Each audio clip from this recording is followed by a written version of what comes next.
Hello, welcome back to Excelling Psychology. This is Jyotika. I'm just continuing with the lesson in which we are discussing how we should answer paper 2, taking the example of May-June 2022 paper.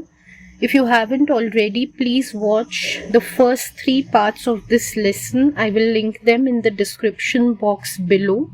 Watching those parts will help you understand what we are doing exactly in this lesson better, and it will help you to come logically to this part. Okay, so now I'll just begin, and as always I will first read out the question that is presented. Tulip is conducting a study on social behavior in animals. She is investigating whether animals are more sociable when they are in a large laboratory cage or a small laboratory cage. Tulip has to decide which species to use. Explain how one ethical guideline relating to animals would affect her decision. Okay, like I was telling you last time, CIE is becoming increasingly specific with the wording of their questions, because though it would seem obvious, somehow students start discussing human ethical guidelines even when it is the research scenario has something to do with animals. So here they've been very specific. They've said relating to animals. And as I've told you earlier, when it comes to any ethical question involving ethics, definitely you have to name the ethical guideline that you're talking about. Don't just keep on elaborating on the guideline. Be very specific, name it, and then connect it with the study. Okay, now there are several guidelines related to animals, right from housing to how many number of animals should be used, to safe treatment of animals, safe and less injurious, less painful treatment, replacement. All those guidelines you must have gone through. Here you have to present any one, so definitely there's good flexibility and you can decide based on that which one you would like to go ahead with. I think presenting species and strain here makes a lot of sense. So first I'll discuss this one. This is the most relevant guideline for this question. See, species and strain is all about using that particular species of animal for a research which is least likely to undergo distress and pain and harm when study is conducted with that species. And we can see that Tulip is yet undecided on which species she wants to use. That is the main thing about this question. So since she hasn't decided already, she can definitely make this consideration as to which animal will undergo the least harm and then take that particular species for her study. So this guideline seems the most obvious. It is implicated in the question itself. Now, if we want to present this one as the answer, firstly we should explain, of course, what this guideline is about, then connect it to the study. Now, what we mean by connecting to the study is that since they haven't suggested which species Tulip is going to use, we should suggest some species which she can use. Okay, keep in mind that this question is for 2 marks. So one thing is that we have to, as always, complete it in 2 sentences, description, second connection. Okay, this formula works. Writing answers this way works because students get a structure in writing. Of course, there are different ways in which you can write, but this one seems to be the best. Now, when it comes to connecting, like I was telling you, see, Tulip's purpose is putting the animal in cages. See, she's going to put them in a cage. So let's understand the question. Like I always tell you, whenever you see any scenario, first translate it to yourself. So in your own words, understand the purpose. She wants to, she's going to visualize her putting animals into cages. So either into a large cage or a small cage. Okay, which species do you think will get very distressed by being put in cages like this, and which species will not? So through your course, you have come across different studies, and you must have gone into their details. You must have realized that some animals like chimpanzees, monkeys, gorillas, which are close to humans, they are more likely to experience distress when they are put in cages. Okay, because they are not only physically large, but they are social by nature. Like I said, they are close to humans, so being put in cages like this would be too disturbing. So in species and strain, when our consideration is which species should be taken, of course we also have to consider which should not be taken. So this particular species, whom we call primates, should not be taken into the study.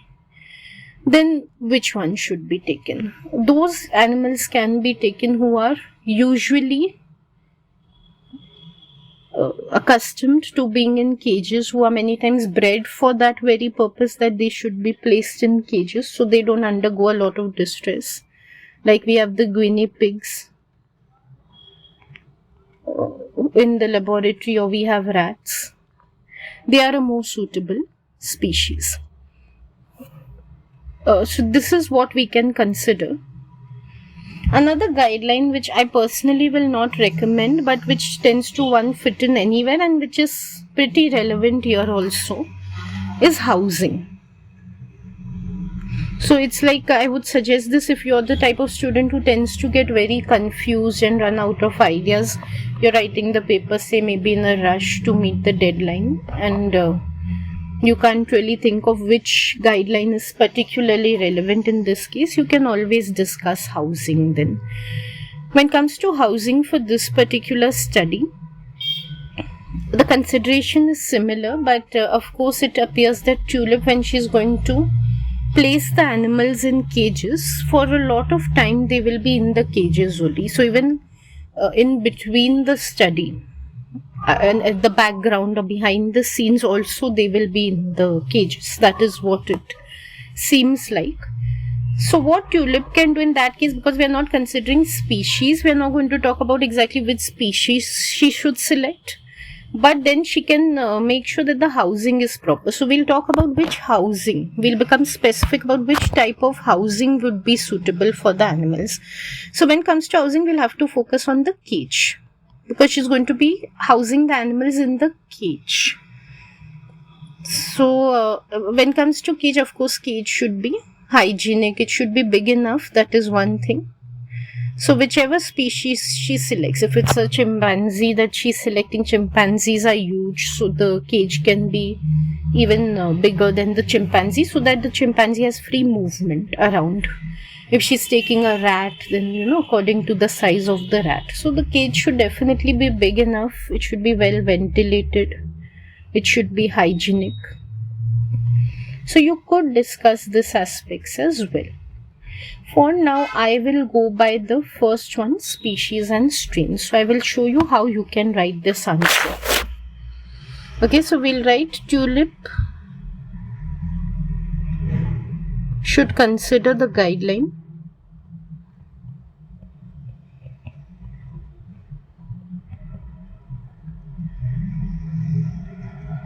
of species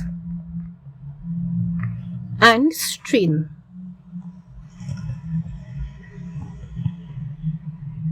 Okay, so as I had told you, please name the guideline. That is very important. Okay, so you can see I have named it.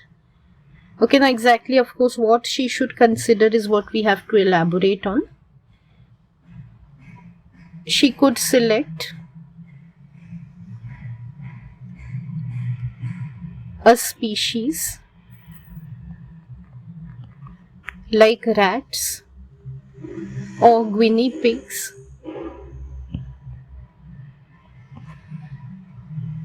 who are not likely to experience much strain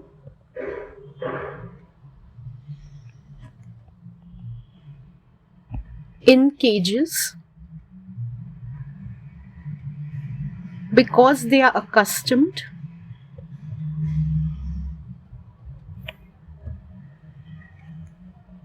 to being in them.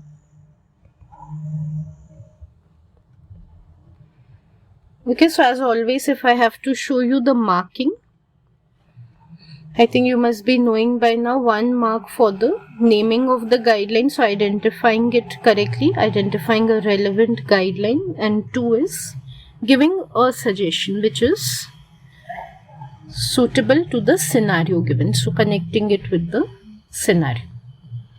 Okay, let's come to the next question. They are continuing with the same scenario as we would expect. Tulip is finding a median. She puts her scores in order. Okay, you know, for median, either in ascending or descending order, you have to arrange the scores. State what a researcher should do to find the median if there are 2 middle numbers. Very basic question. This is not directly related to the study. It's more of a generic question. You can see it has been allocated only 1 mark for that reason. They also haven't asked what Tulip should do specifically. They have just asked in general what should be done. Okay, when it comes to median, there are, as you learn in data analysis, median can be calculated for an odd total number of scores or an even total number of scores. The scenario they have presented us that, you know, there might be 2 numbers in between if we have arranged the scores in ascending or descending order. They are referring definitely to median for even number of scores. As you know, what we should do is if there are 2 numbers in between, say x and y, we should average these numbers. So whatever is the average of the 2 becomes the median. We can write that we should remove the average of the 2, that is correct, but to be more specific, we could, because they have said what the researcher should do. So again, we could just elaborate very slightly on the procedure. So when I say taking the average of the middle 2 numbers, what I mean is to add their values and divide it by 2. So I'll just specify that. Okay, let's see how to write this answer. So we'll say the middle 2 numbers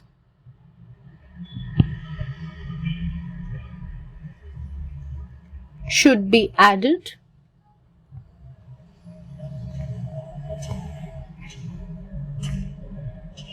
and their sum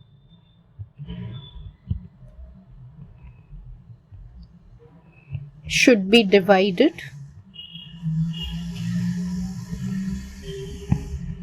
by 2. Alright, very simple one. Let's come to the next question. Explain how Tulip would find the range of the number of sociable behaviors of the animals in the small cage. So again, data analysis question to do with range. Here it has been made specific to this scenario. So you can see it has been allotted 2 marks, and of course we will have to answer in terms of Tulip, her study. Those wordings should be there in our answer. Okay, range, as you know, is simply the difference between the largest number of a data set when it is arranged and the smallest number of that data set. So that's the general understanding of range. Now, if we are talking about how Tulip should find, so of course first she will calculate the frequency or the number of sociable behaviors being shown by the animal. So she'll calculate that. She'll arrange the frequencies or the counts in order. Okay, again, like in the previous question, we are being specific about what she'll do. So she'll arrange it in order. Once she arranges it in order, she'll find the highest frequency or the biggest number, the highest count, we can say. Okay, so say there's some animal who's shown 10 sociable behaviors. Say there is another animal who's shown only 2 sociable behaviors, so there'll be a lowest count also. Then she'll subtract the 2, so 10 minus 2 is 8, so she has to subtract the counts, subtract these 2 from each other. That's it. Okay, so as simple as that. Let's write the answer. Okay, so we'll specify Tulip would find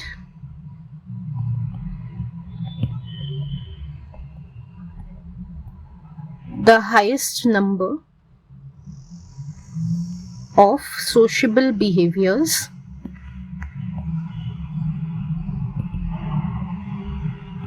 by an animal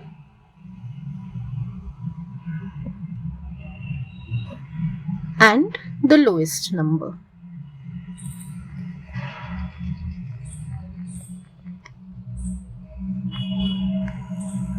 Then she would subtract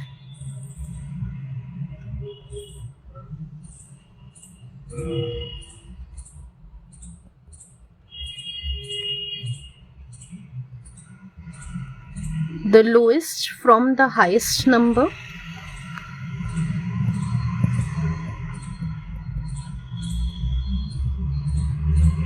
and take this difference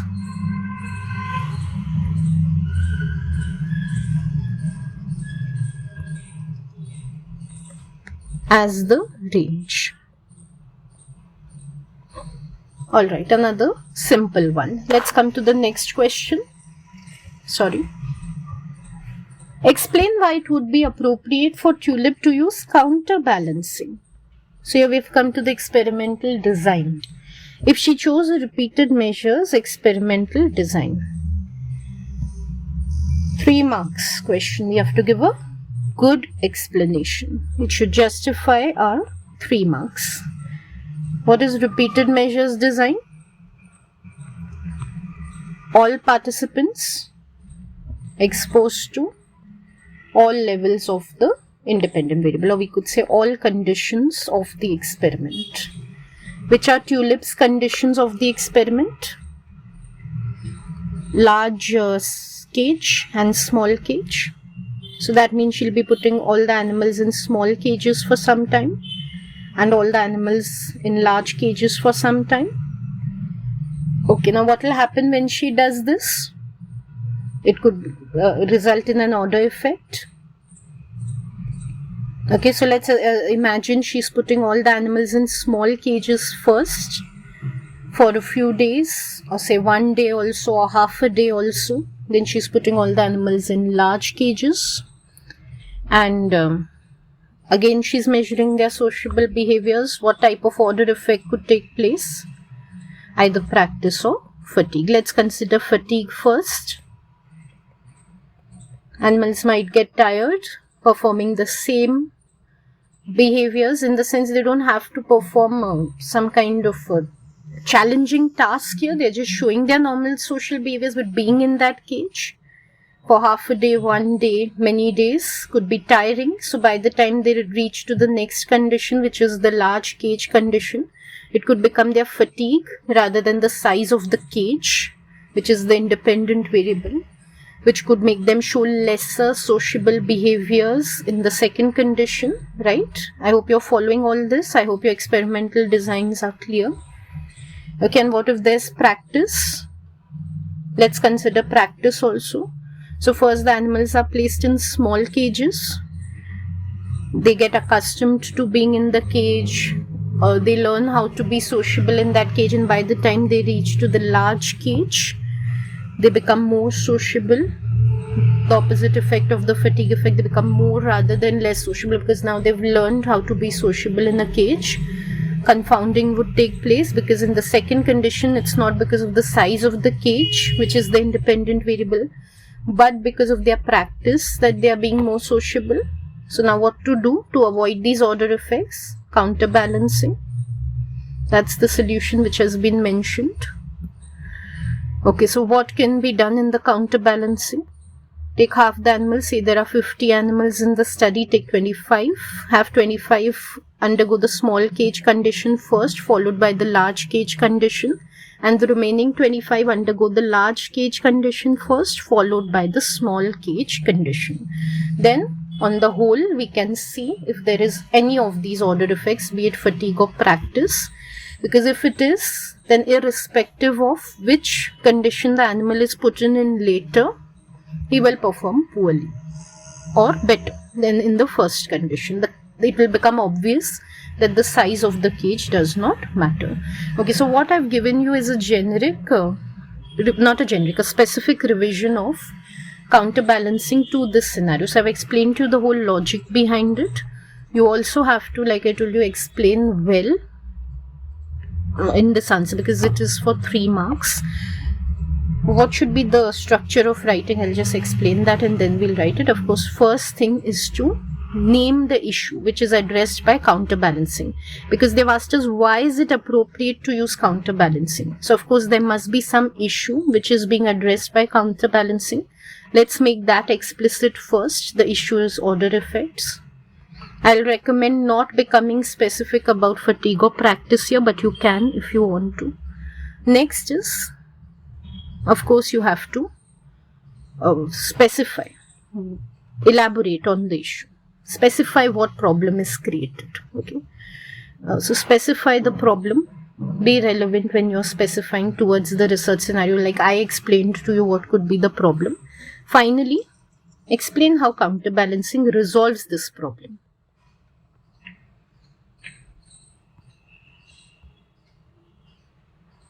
Okay. Now let's see how to put it into words. Okay, using a repeated measures design,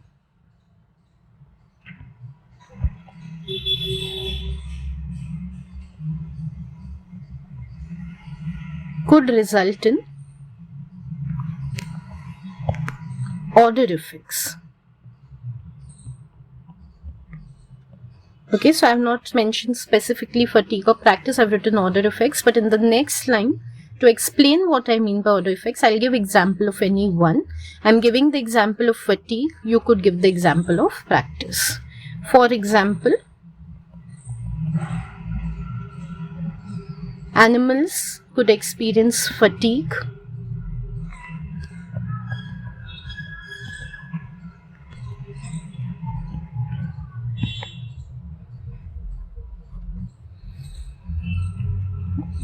upon being moved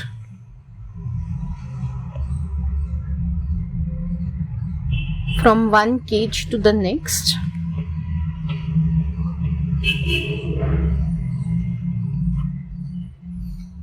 after being observed for a while.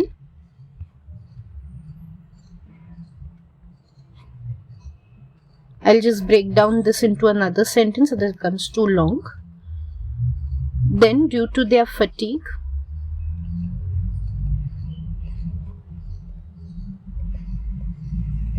rather than size of the cage,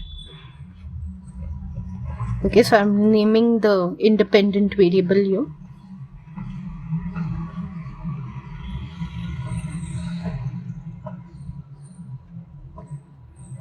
They might show lesser sociable behaviors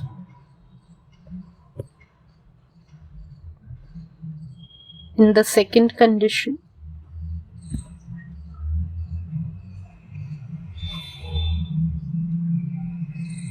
Counterbalancing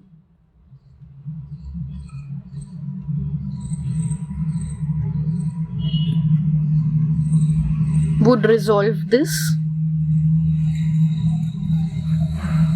by exposing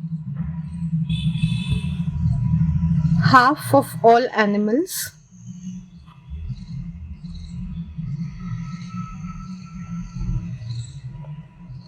to one condition first and the other half to the second condition.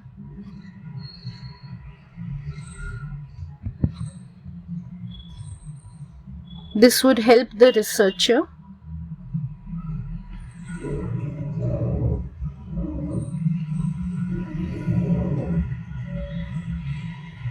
see any order effects.